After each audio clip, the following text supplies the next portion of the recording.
ኪንግ የባፕቲስት ሚኒስትር አክቲቪስትና የዩናይትድ ስቴትስ የሲቪል መብቶች ንቅናቄ መሪ ነበር።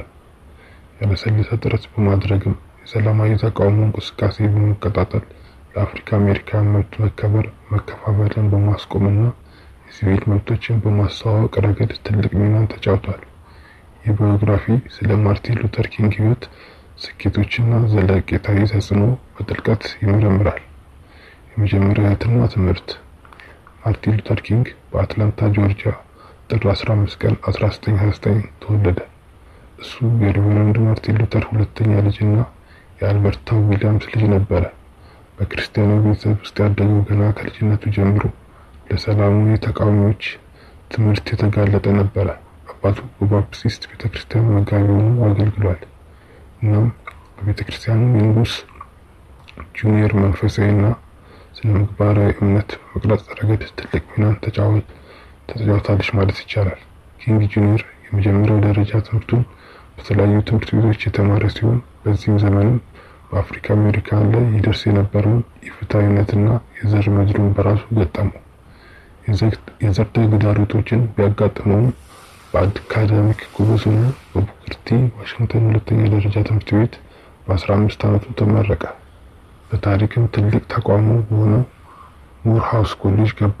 እናም በ1948 በሶሺዮሎጂ ተመርቋል።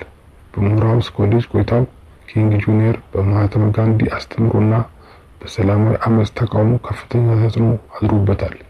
እነዚህ ሀሳቦች በኋለኛው ሕይወቱ ዘመኑ ለማርቲን ሉተር ኪንግ የሲቪል መብት እንቅስቃሴ አቀራረብ የማዕዘን ድንጋይ ሆነዋል።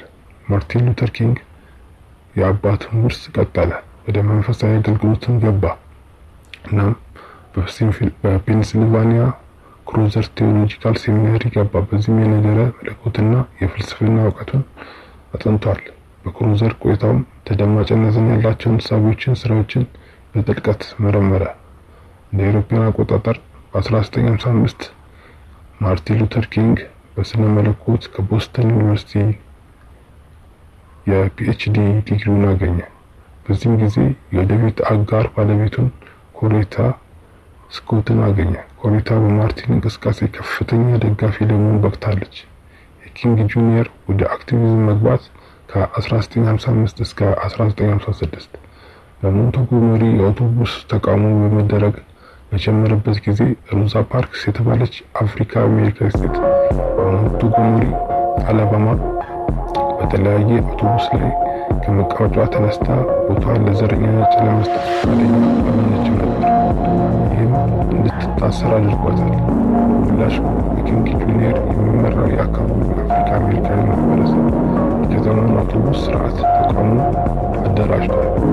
ይህም ሰላማዊ ተቃውሞ ለ381 ቀናት የዘለቀ ሲሆን ይህም በህዝብ አውቶቡሶች ላይ መለያየት ህገ መንግስታዊ ነው ሲል ጠቅላይ ፍርድ ቤት ወስኗል።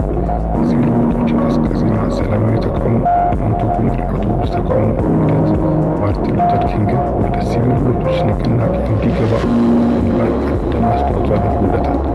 በሰላማዊ ተቃውሞ የህዝብ መብቶችን ለማስከበር በኛው የደቡብ ክርስቲያን አመራር ኮንፈረንስ መሪ ሆኖ በማርቲን ሉተር መመሪያ የዘር መለያየትን ማወገዝ አንቀሳቃሽ ኃይል ሆነ። በአውሮፓውያን አቆጣጠር በ1960ዎቹ መጨረሻ መጀመሪያ ላይ ማርቲን ዘር መድሎ በመገዳደር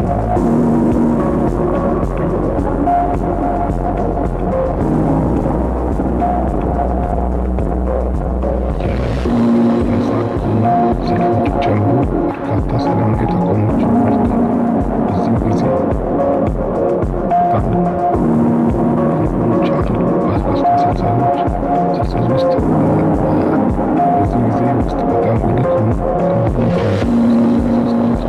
የበርሚንግሃም ዘመቻ ጠንከር ያለ የፖለቲካ ጭቆና ሲገጥማቸው ኪንግ ጁኒየር እና ሌሎች የመብት ተሟጋቾች ሰላማዊ ተቃውሞዎችን በማካሄድ የህዝብ መገልገያዎችን ከመጠቀምና በመታቀብ ለነጻነት መስዋዕት ይከፍሉ ነበር። እንደ አውሮፓውያን አቆጣጠር ነሐሴ 28 ቀን 1960